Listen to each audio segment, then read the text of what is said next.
Hello, and thank you for joining me on another episode of the Tech Exec podcast, where we triple your impact per engineer. As always, I'm your host, Aviv Ben-Yosef, advisor and consultant to tech executives worldwide, and our subject today is naming things, or specifically, naming teams. You might have heard the saying before that there are only two things that are hard in computer science, and that is caching and naming things.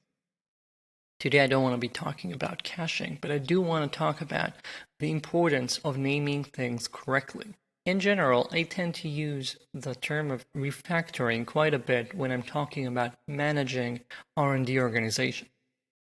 Why? Because I think that most of us coming from a very techy, coding-based background tend to think in these sort of mechanisms. Refactoring, organizing, changing things up, and it helps us view things.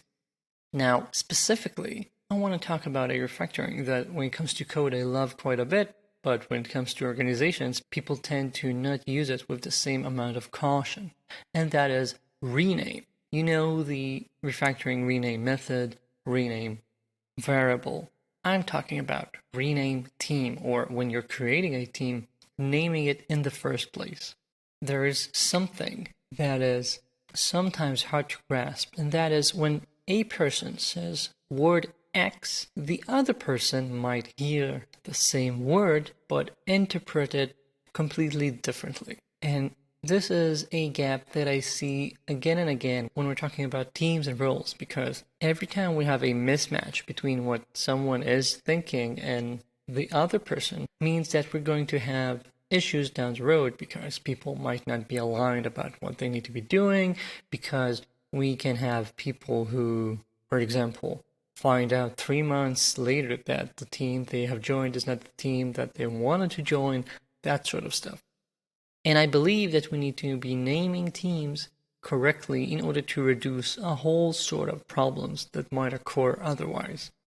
So, when we're thinking about names for teams or groups, what should we consider? Well, when you have a department or a team, and you name it after a specific component, you name it after a specific technology, what you get is a team that is essentially siloed, because the team itself and people around it tend to just consider that specific thing as the only thing that the team needs to take care of. Names that rob the team of the ability to be end-to-end, to do things completely from A to Z, mean that the team is unlikely to have as high of an impact as it should have. For example, I've worked with many companies that have a front-end team, a mobile team, an authorization team, security team, DevOps team, whatever. And what do you know? Pretty much every single team like this can do and should do some tasks that are overlapping, that are not purely authorization, or that are not authorization at all, but can help the team itself and consist of knowledge that the team has. Now, we've been talking as an industry about this shift towards end-to-end teams, cross-functional teams, and this, of course, seems to echo the same concept. If you name a team after a specific functional part, that team cannot be cross-functional. I hope that this is easy to comprehend, but it doesn't end there. We also need to consider, what does this mean about the future viability of a team?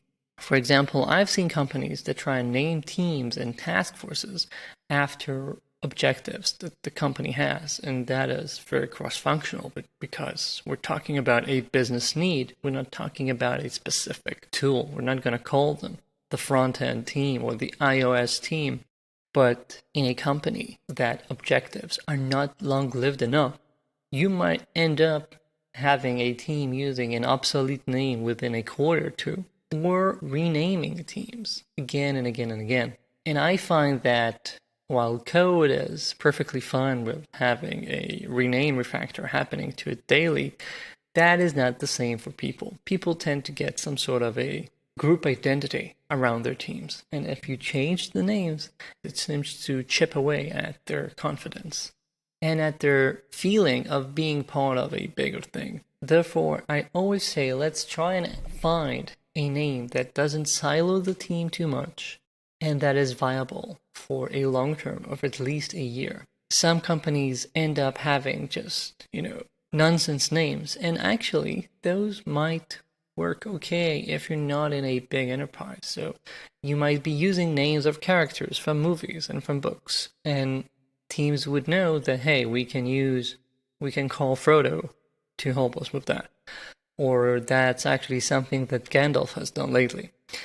But these tend to not work as well when we're talking about bigger enterprises, because sometimes we need something, that's Googleable, that we can search for when we're not sure which team we need to be talking about. Because who's going to remember that Galadriel is the right team to talk about Service X having issues? Because, the name doesn't really mean anything. But what I want you to consider is the fact that you need to be renaming things if the names are obsolete, but you should be trying to find names that are viable for at least 12 months and that don't silo the team so that the team itself can take on responsibility and do things that they want to do, and also so the name isn't used as a weapon against the team from others in the organization. So you cannot come to them and tell them, hey, you're the iOS team, don't touch my backend, that sort of stuff. And with that, you'll get the benefit of having good names that make expectation setting easier, because even if the name doesn't mean anything, it means that people will have to discuss the actual goal or objective of a team in depth.